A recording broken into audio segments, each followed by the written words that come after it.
जय मां, जय जय मां। श्री जीवन सूत्र अध्यात्म सत्संग के 70वें दिवस में आप सबका स्वागत है। परमात्मा ने यह दिव्य मानव शरीर हम लोगों को कृपा करके दिया है, जिसके माध्यम से हम अपने पूर्व कर्मों की निर्जरा करके वर्तमान में निष्काम सद्कर्म, प्रभु का निरंतर सुमिरन और अपने वास्तविक स्वरूप का परिचय करके और हम अपने स्वयं में मिल सकते हैं, वापस हम अपने दिव्य तत्वों में मिल सकते हैं। जहां से हमारा प्रकटीकरण हुआ, जहां से हम आए, वहीं पर वापस हम लौट सकते हैं। अब इसका सदुपयोग करें तो लौट सकते हैं, दुरुपयोग करें तो हम और अधिक बंधनों में उलझ सकते हैं। मनुष्य की मुक्ति का मतलब ही अपने मूल स्वरूप को जान लेना है, मूल स्वरूप को पा लेना है, मूल स्वरूप तक पहुंच जाना है। मुक्ति का मतलब किसी जगह हम भौतिक रूप से बंधे हुए नहीं है, क्योंकि भौतिकता तो शरीर के साथ जुड़ी हुई है और मुक्ति है वो आत्मा के साथ जुड़ी हुई है। यूं तो किसी सूत्र से, किसी रज्जु से, किसी धागे से, डोरी से आत्मा बंधी हुई नहीं है, लेकिन जब हम आत्मा को शरीर पर आरोपित कर देते हैं और आत्मा को गौण करके शरीर को मुख्य मान लेते हैं, तब शरीर में जो कुछ बंधन है वो बंधन आत्मा पर भी अपने आप लागू हो जाता है नहीं, पर लागू हो जाता है। जैसे एक उदाहरण जो बार बार दिया जाता रहा है, सभी महापुरुष उस उदाहरण को देते ही हैं कि वानर पकड़ने वाले मदारी। आजकल तो वो क्रिया लगभग शासन के कारण निषेध हो गई है, पर पहले मदारी एक समाज हुआ करता था जो जंगलों से बंदर पकड़ करके लाता था और बंदरों को सिखा पढ़ा करके विभिन्न प्रकार के नृत्य इत्यादि करवा करके लोगों का मनोरंजन करता था और उनके अपनी आय का साधन भी था। आधुनिक यंत्रों के आने के बाद वैसे भी उन दृश्यों को देखना भी बंद कर दिया और शासन ने भी प्रतिबंध लगा दिया, इसलिए आजकल नहीं दिखता है। लेकिन 40-50 साल पहले जब ये खेल दिखाया जाता था तो सामान्य तौर पर देखने में आता था कि मदारी बंदर को पकड़ने के लिए एक सरल युक्ति अपनाता था। एक सकड़े मुंह का गड़ा ले लेता था, मटका, उस गड़े में कंकर भर देता था, उस गड़े को आधा खाली रखता और उसके बाद उसके 25% मूंगफली भर देता। फिर उस गट को जहां बंदर अधिक रहते थे उस क्षेत्र में पेड़ के नीचे रख दिया जाता और वो दूर चला जाता। बंदर उतरते, उनमें से कोई एक बंदर सबसे पहले उस गड़े के अंदर हाथ डालता और मुट्ठी भर लेता मूंगफली की। हाथ जब डाला तब मुट्ठी खाली थी, आसानी से चली गई। अब वो मुट्ठी भर गई तो फूल गई। अब वो निकालने का प्रयत्न करता, लेकिन हाथ बाहर निकलता नहीं। अब यह प्रतीत ये होता है, उसको ये भ्रम हो सकता है कि वानर ने गड़े को पकड़ रखा है।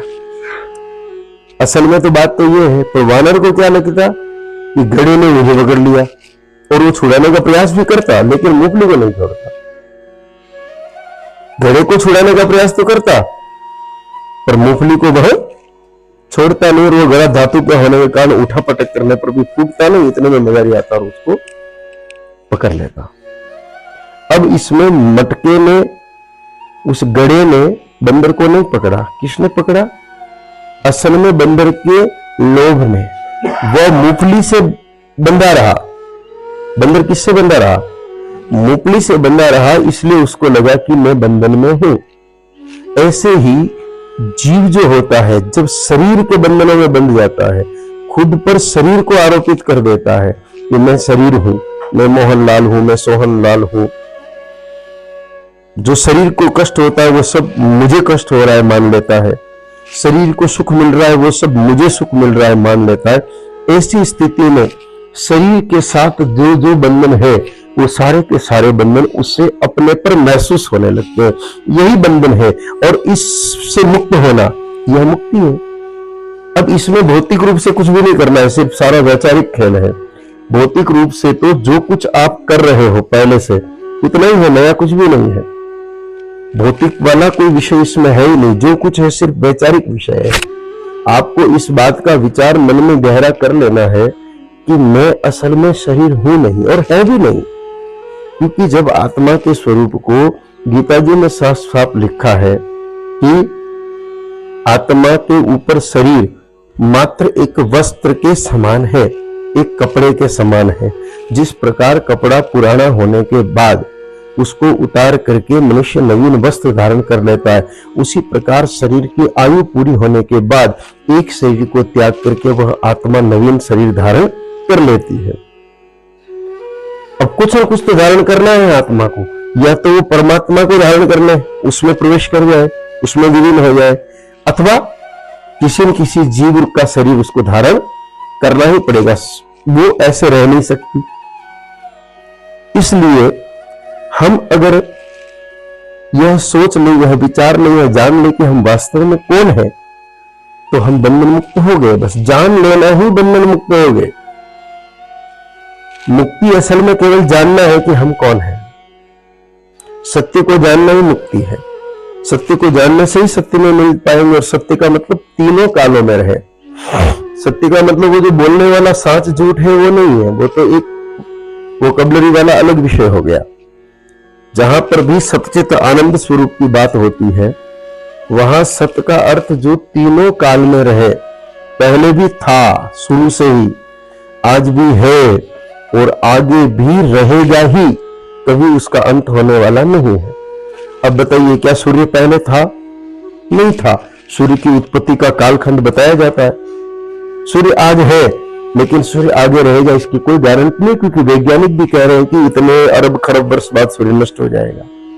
पृथ्वी पहले थी? नहीं थी। पृथ्वी की उत्पत्ति बताइए, आज है, और पृथ्वी की भी आयु वैज्ञानिक बता रहे हैं कि इतने अरब वर्ष और रहेगी और फिर नष्ट हो जाएगी।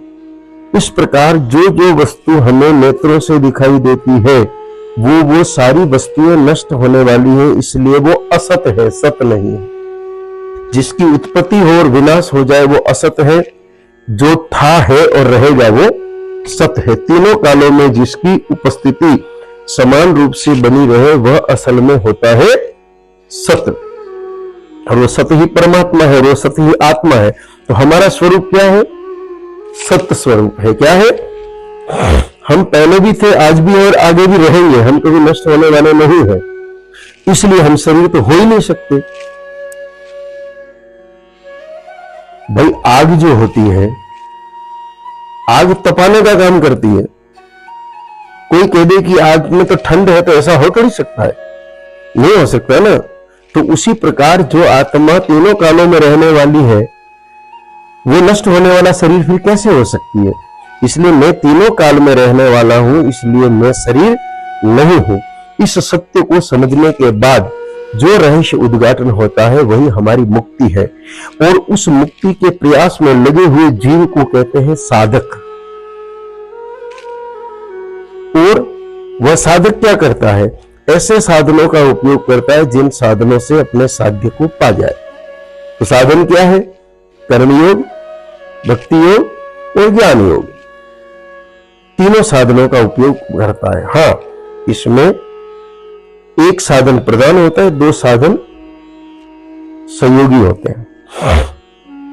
कोई कह दे कि मुझे अमेरिका जाना है और मैं हवाई जहाज से चला जाऊंगा, तो क्या यह संभव है? नहीं है। उसको पैरों का भी इस्तेमाल करना पड़ेगा, गाड़ी का भी इस्तेमाल करना पड़ेगा, हवाई जहाज का भी इस्तेमाल करना पड़ेगा। ये बात अलग है कि पैर को कम इस्तेमाल किया, वाहन को कम इस्तेमाल किया और हवाई जहाज को ज्यादा इस्तेमाल किया, लेकिन उपयोग उसको तीनों ही करने पड़े। एयरपोर्ट तक जाने के लिए गाड़ी लेनी पड़ेगी आपको। अंदर आपका विमान जहां खड़ा है वहां पर वो गाड़ी से ले जाते हैं, बस से, इसलिए आपको बस का उपयोग करना पड़ा। फिर वहां ऊपर चढ़ने के लिए सीढ़ियों से आपको पैर से चढ़ना पड़ा। चाहे सीढ़ियों से गए, चाहे आप वो जो गुफा होती है उससे गए, दोनों में से किसी भी पद्धति का उन्होंने उपयोग किया, लेकिन पैर से तो आपको चलना ही पड़ा। उसके बाद उड़े। ठीक उसी प्रकार आप चाहे ज्ञान मार्ग के साधक है, लेकिन आपको कर्म योग यानी कि निष्काम सेवा करनी पड़ेगी, प्रभु का सुमिरन करना पड़ेगा, ये थोड़े थोड़े हो सकते हैं, मुख्य ज्ञान हो सकता है, लेकिन ये दोनों भी थोड़े थोड़े तो रहेंगे। किसी भी एक अकेले मार्ग से प्रभु को नहीं पाया जा सकता, दूसरे सपोर्ट में खड़े रहेंगे, सहयोग में खड़े रहेंगे। अगर हम सोचें कि मैं केवल निष्काम कर्मयोग से ही भगवान को पालूं, मैं तो सुमिरन नहीं करूंगा, ज्ञान भी नहीं रखूंगा, तो ज्ञान नहीं होने से वो यह सोच उठेगा कि ये तो मैं कर रहा हूं, कर्म तो कर रहा है शरीर, लेकिन वो सारा क्या आरोपित कर लेगा, अज्ञानी क्या सोचेगा कि मैं कर रहा हूं, बस वही बात खत्म हो गई।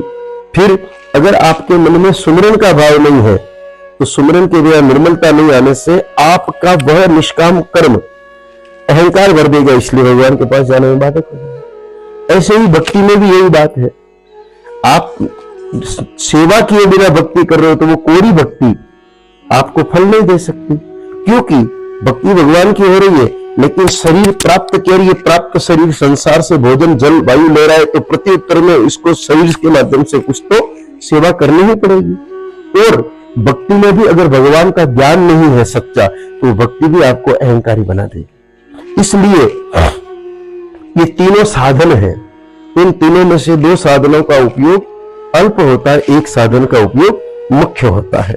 और इस प्रकार इन साधनों का उपयोग करके साधक परमात्मा को पा लेता है। साधक उसी को कहते हैं जो इन तीनों में से एक को मुख्य और दो को सहयोगी साधन के रूप में उपयोग करे। तो इनका उपयोग ठीक से कैसे किया जाए, वह हमें श्रीमद् भगवत गीता सिखाती है। गीता जी एक ऐसा दिव्य ग्रंथ जिसकी अनेकों अनेक टीकाएं, अनेकों अनेक भाष्य और अनेक भाषाओं में उसको रूपांतरित किया गया है। सबको आनंद देने वाला यह दिव्य ग्रंथ हमें इन बातों का ज्ञान करा सकता है।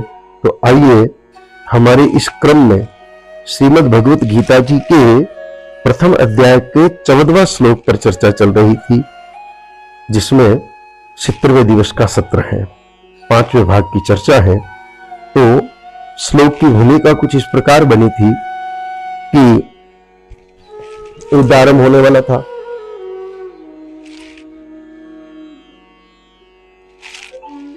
वैसे तो युद्ध बीत चुका था 10 दिन का, भीष्म पितामह भूमि पर गिर चुके थे। संजय को धृतराष्ट्र ने बुलाया और कहा कि मुझे पहले दिन से ही जो घटना घटी है युद्ध की वो सारी बताओ। किम कुर्वत संजय, संजय ने बताना शुरू किया कि ये हो रहा है।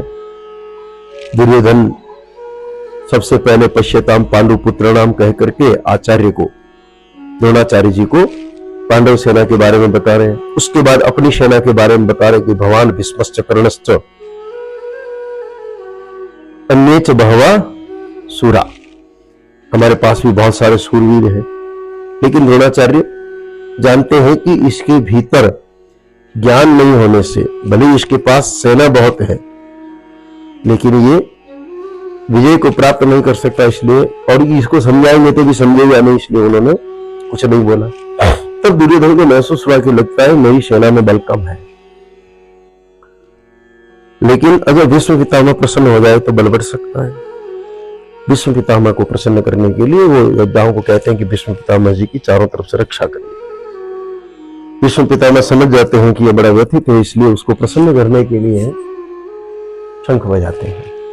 यह मोह है, प्रसन्न करने के लिए कभी कोई कार्य नहीं करना चाहिए, सहयोग करने के लिए करना चाहिए, दुख मिटाने के लिए करना चाहिए, लेकिन किसी को राजी करने के लिए, किसी को खुश करने के लिए कोई कार्य करना नहीं चाहिए। लेकिन भीष्म पितामह जी ने कर दिया। भीष्म पिताजी ने शंख बजाया तो बाकी सब लोग समझे कि शायद युद्ध शुरू हो गया, तो सबने शंख रणभेरी बजा दिए। उधर रणभेरियां बजी तो अब कृष्ण जी का और अर्जुन का चुप रहना ठीक नहीं था, क्योंकि ऐसी स्थिति में कायरता परिलक्षित होती है। इसलिए 4 सफेद घोड़ों से जुते हुए अग्निदेवी के द्वारा प्रदत्त ऐसा रथ, जिसकी ध्वजा ही 1 योजन यानी कि 12 किलोमीटर की थी, जिसमें 9 बैलगाड़ी में बाएं इतने अस्त्र शस्त्र आ जाते थे, जिसके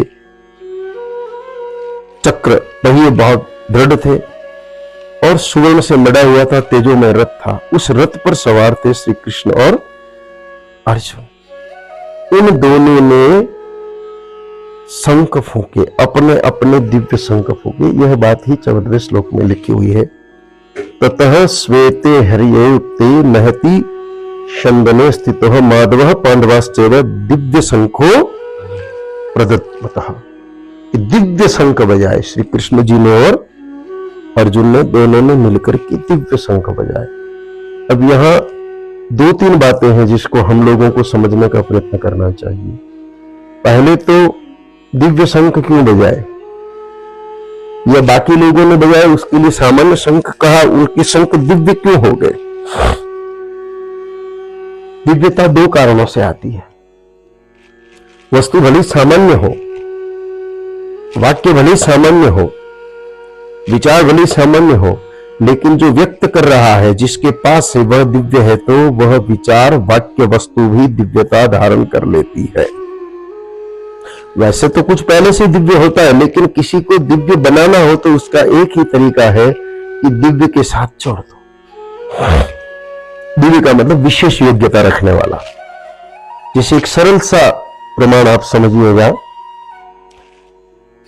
फटे कपड़े अच्छे होते हैं क्या? नहीं होते ना। आज से 50 साल 40 साल पहले कोई कपड़ा फट जाता तो तुरंत दर्जी के पास जाके उसको सिलाई करते थे। ज्यादा एरिया कट जाता तो कोई कपड़ा रख करके थैगला लगाते थे। जहां दर्जी नहीं होता वहां माताएं भली मोटे छोटे भी कीड़े मकोड़े जैसे धागे से भी, मतलब कपड़े का रंग नीला होता तो सफेद से ही सिल देती, लेकिन सिल देती। फटा हुआ कपड़ा अच्छा माना नहीं जाता था। लेकिन कुछ विशेष योग्यता रखने वाले लोगों ने अपने अपने क्षेत्र में फटे कपड़े पहनने शुरू किए, तो फटे कपड़ों में दिव्यता आ गई और लोगों ने उन फटे कपड़ों का अनुसरण करने लग गए। यहां तक कि उन फटे कपड़ों में इतनी दिव्यता आई कि बड़ी बड़ी कंपनियों ने फटे कपड़े बनाने शुरू कर दिए। समझ गए होंगे ना आप हमारी सारी बात को।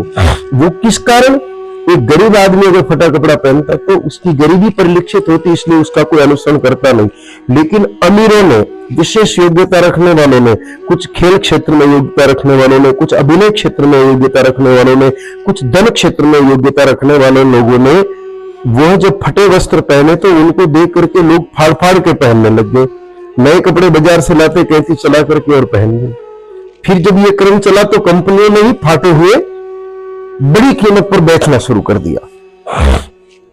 मेले दिखने वाले, रंग उड़े वाले। अब उसमें भाई ऐसे तो कोई दिव्यता थी नहीं। अब रंग पहले उसने, जिसने पहले ने पहना वो तो उसने पुराना रंग उड़ा हुआ पहना। अब सबके रंग उड़े हुए कहां से लाए? तो कंपनी ने ब्लीचिंग जैसी चीजों का इस्तेमाल करके जगह जगह रंग उड़ा के धब्बे वाले वस्त्र निकाल दिए।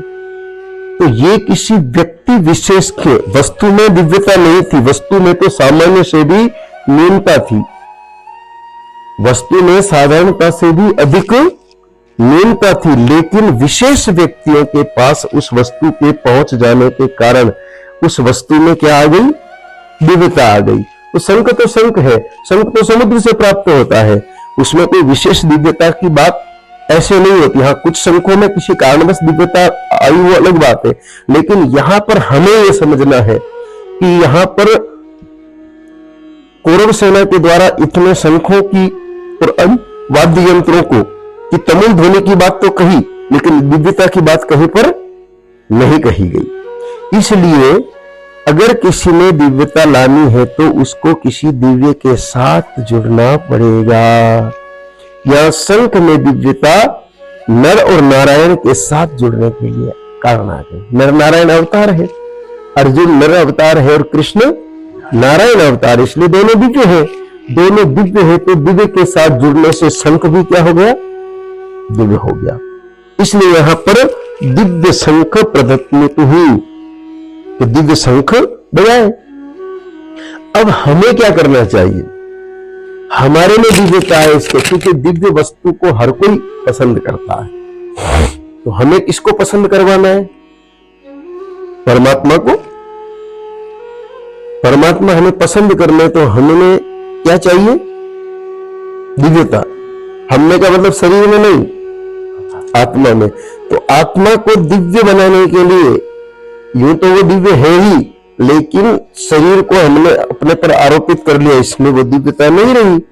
ऐसी स्थिति में उसको दिव्य बनाने के लिए हमें दिव्य तत्वों का संग करना पड़ेगा, जिसमें दिव्य शास्त्र, दिव्य सत्संग, दिव्य कार्य, इनके साथ जैसे हम जुड़ेंगे। दिव्य कार्य का मतलब हो गया निष्काम सदकर्म, दिव्य भक्ति का हो गया निष्काम भक्ति। तो ये सब जब हम करने लगेंगे तो अपने आप दिव्यता आने लगेगी। दिव्यता आने के बाद हम प्रभु के प्यारे हो जाएंगे। अब यहां पर एक प्रश्न और है कि भीष्म पितामह जी ने शंख बजाया, ठीक बात है, कोई बड़ी बात नहीं, स्वाभाविक है, क्योंकि वो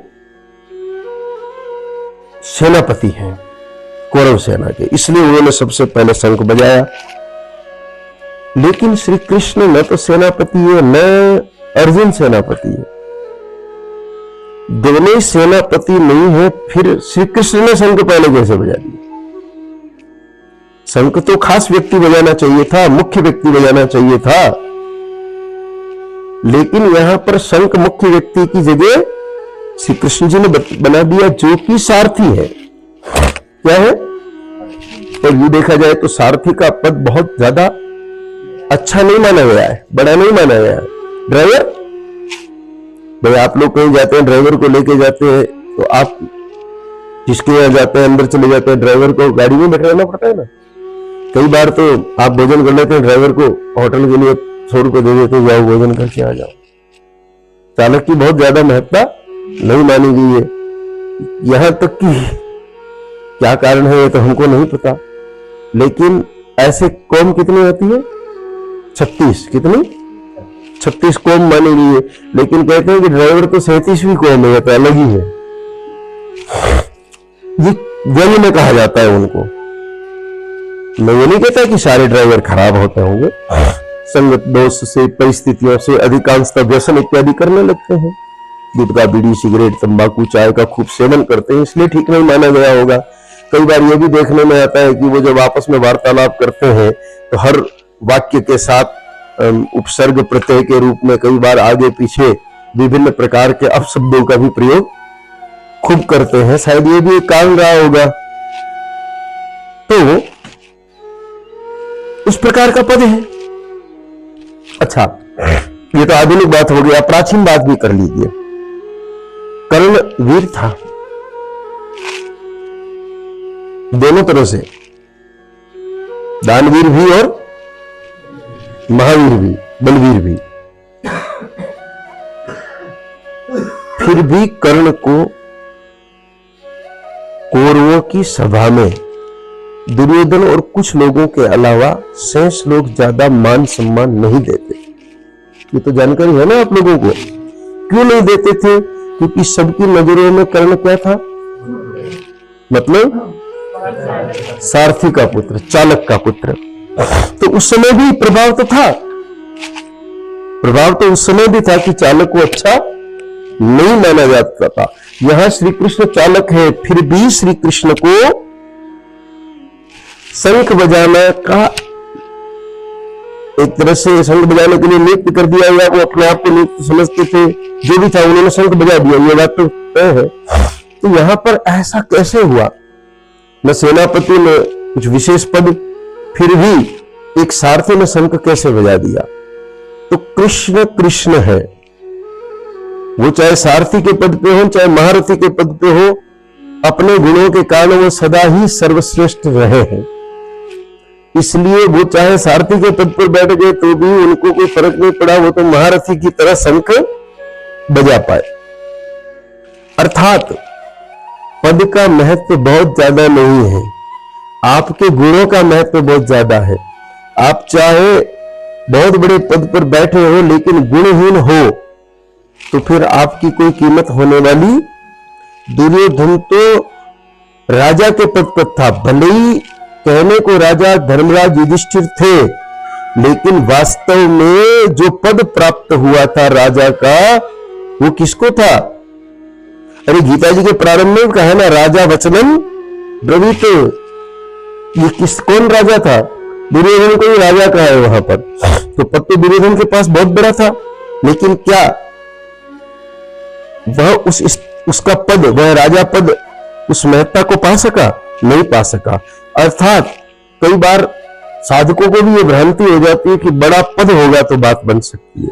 कुछ लोग तो आते भी हैं चर्चा करने के लिए कि हमारी ऐसी इच्छा है कि हम गौ सेवा करना चाहते हैं, गौ रक्षा करना चाहते हैं, तो चुनाव लड़ लेते हैं, थोड़ा पद बड़ा होगा तो हम अच्छे से गौ सेवा कर पाए। और वास्तव में ये अंत में ब्रह्म ही साबित होता है, वो कुछ नहीं कर पाते, अपितु जब तक वो उस पद पर नहीं थे उस समय और अधिक गौ सेवा कर रहे थे। पद पर आने के बाद उनकी गौ सेवा और शून्य हो जाती है। वो गौ सेवा से बचने के लिए विविध प्रकार का ज्ञान देना शुरू कर देते हैं। अर्थात पद की बहुत बड़ी भूमिका नहीं है। कुछ लोग कहते हैं आप आशीर्वाद दीजिए कि हम कलेक्टर बन जाए, हम गौ सेवा करेंगे, हम एसपी बन जाएंगे तो हम तस्करों को पकड़ेंगे। पर ऐसा कुछ होने वाला थोड़ा बहुत होगा तो वो तो वैसे भी कर सकते हो आप। भाई आप लोगों के पास पद नहीं तो क्या आप गौ सेवा नहीं कर रहे हो, गौ रक्षा नहीं कर रहे हो, कर ही रहे हो। तो वहां पर पद भले दुर्योधन के पास बड़ा था लेकिन कोई महत्व नहीं था। और इधर श्री कृष्ण जी के पास पद छोटा था लेकिन गुणों के कारण वह अपने आप महत्वपूर्ण हो गए और उन्होंने शंख बजा दिया। तो साधक को प्रभु के पास जाने के लिए अपने गुणों को बढ़ाना पड़ेगा, पद को नहीं। साधक के पास अगर पद मिल गया कि मैं मंडलेश्वर हूं, मैं महामंडलेश्वर हूं, मैं आचार्य मंडलेश्वर हूं, मैं अमुक अखाड़े का अध्यक्ष हूं, मैं सभी अखाड़ों के परिषद का अध्यक्ष हूं, मैं मेरे समाज का अध्यक्ष हूं, मैं मेरी जात का अध्यक्ष हूं, मेरे गांव में ऐसा संगठन है मैं उसका अध्यक्ष हूं, मैं गौशाला का अध्यक्ष हूं, उससे भगवान मिलने वाले नहीं है। असल में भगवान तो तभी मिलेंगे जब हमें पदों की जगह हमारे में गुण आ जाएंगे, सद्गुण आ जाएंगे। भयमुक्त होने वाला गुण, सबसे पहला गुण कौन सा चाहिए? भयमुक्त। हमें डर लगे नहीं और हमसे कोई डरे नहीं, ये पहला गुण साधक का है जो भगवान तक उसको विशेषता युक्त पुरुष बना करके पहुंचा सकता है। फिर सत्व गुण हो, शुद्ध रहे अंदर से और बाहर से, उसको इस बात का ज्ञान रहे कि मैं शरीर नहीं हूं, वह सदा भगवान से जुड़ा हुआ रहे, अलग न हो, वह अपने पास जो कुछ आया है उसको देता रहे, रखे नहीं, मन में इच्छाएं जब भी पैदा हो उनका दमन कर दे, ज्ञान योग्य, कर्म योग्य, द्रव्य योग्य, भक्ति योग्य करता रहे, अपने आप को पढ़े और शास्त्रों को पढ़े, हिंसा कभी किसी की न करे, सदा सत्य बोले, क्रोध का पूरी तरह त्याग कर दे, मन को शांत रहे, दूसरों के प्रति दया भाव रखे, चित्त में तेज हो, दूसरों को क्षमा करे ऐसा भाव रखे। ये सारे जो गुण हैं, ये गुण जिस दिन आ गए, हमारा जीव तत्व जीवात्मा में और जीवात्मा तत्व आत्मा में परिवर्तित होकर के दिव्यता धारण कर लेगा और वही दिव्यता फिर हमको परमात्मा तक पहुंचाने का काम करेगी। इसलिए पद बड़ा हो उसका महत्व नहीं है, महत्व गुण बड़ा हो उसी का है। कृष्ण तो समस्त गुणों की खान थे, समस्त गुणों की खान थे, इस कारण वो सारथी पद पर थे। तो वो सारथी पद भी अपने आप में बहुत महत्वपूर्ण हो गया।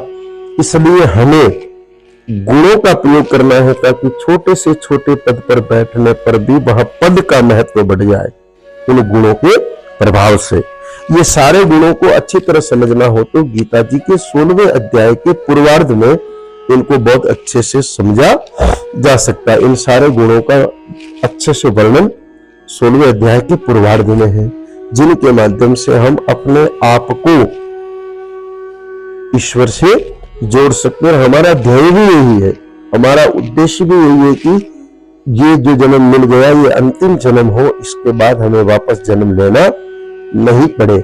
इसके मुख्य मार्ग को हमें सदा याद रखना होगा कि मैं शरीर नहीं हूं, शरीर मेरा नहीं है, शरीर मेरे लिए नहीं है, शरीर मुझे प्राप्त हुआ है, प्राप्त वस्तु मेरी नहीं है, सिर्फ उपयोग के लिए मिली है।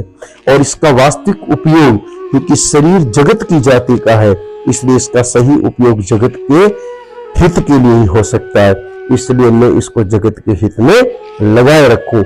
इतनी सी बात स्मरण में रखने से गुण बने रहेंगे, गुण बढ़ते रहेंगे। तो आज का समय पूर्ण हुआ, इसलिए आज के सत्र को यहीं पर विराम देते हैं। जय मां, जय जय मां। ओम।